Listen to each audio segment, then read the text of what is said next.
দেশের বিভিন্ন জায়গার আরও কিছু খবর নিয়ে এখন একটি ডেস্ক রিপোর্ট দেখুন। ঢাকা মহানগর দক্ষিণ বিএনপির আহ্বায়ক রফিকুল আলম মজনু বলেছেন, বাংলাদেশের রাজনৈতিক ইতিহাসে সবচেয়ে বেশি দমন নিপীড়ন ও কারা নির্যাতনের শিকার হয়েছেন বিএনপির চেয়ারপারসন বেগম খালেদা জিয়া এবং ভারপ্রাপ্ত চেয়ারম্যান তারেক রহমান। চট্টগ্রামে অবস্থানরত ছাগলনাইয়া পরশুরাম ফুলগাজী এলাকার জনগণের সাথে মতবিনিময় সভায় তিনি এসব কথা বলেন।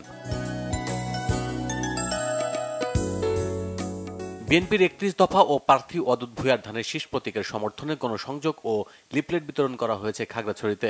শহরের আনন্দনগর ও গরুবাজারে এসব কর্মসূচিতে নেতৃত্ব দেন জেলা স্বেচ্ছাসেবক দলের আহ্বায়ক আব্দুল্লাহ আল নোমান। এক মাসের মধ্যে বেগম রোকেয়া বিশ্ববিদ্যালয় ছাত্র সংসদ ব্রাক্স নির্বাচন সম্পন্ন করতে নির্বাচন কমিশন গঠন ও তফসিল ঘোষণার দাবিতে সংবাদ সম্মেলন করেছে শিক্ষার্থীরা। সকালে বিশ্ববিদ্যালয়ের প্রশাসনিক ভবনের সামনে এই কর্মসূচি পালন করেন তারা। 14 ডিসেম্বর শহীদ বুদ্ধিজীবী দিবস উদযাপন উপলক্ষে প্রস্তুতি সভা হয়েছে গাইবান্ধায়। সকালে জেলা প্রশাসক সম্মেলন কক্ষে এতে সভাপতিত্ব করেন জেলা প্রশাসক চৌধুরী মোয়াজ্জেম আহমদ।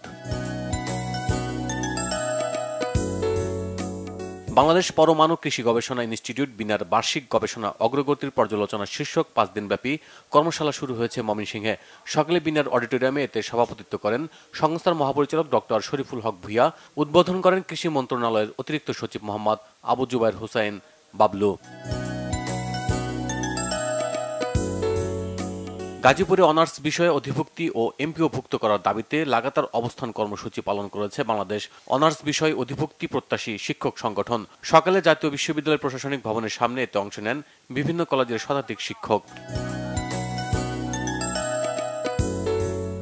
তারুণ্যের উৎসব উদযাপন উপলক্ষে 3 দিনব্যাপী নারী উদ্যোক্তা মেলার উদ্বোধন হয়েছে চাঁপাইনবাবগঞ্জের শিবগঞ্জে। দুপুরে উপজেলা পরিষদ চত্বরে মেলার উদ্বোধন করেন উপজেলা নির্বাহী কর্মকর্তা Mohammad Azhar Ali. Bangla vision news desk.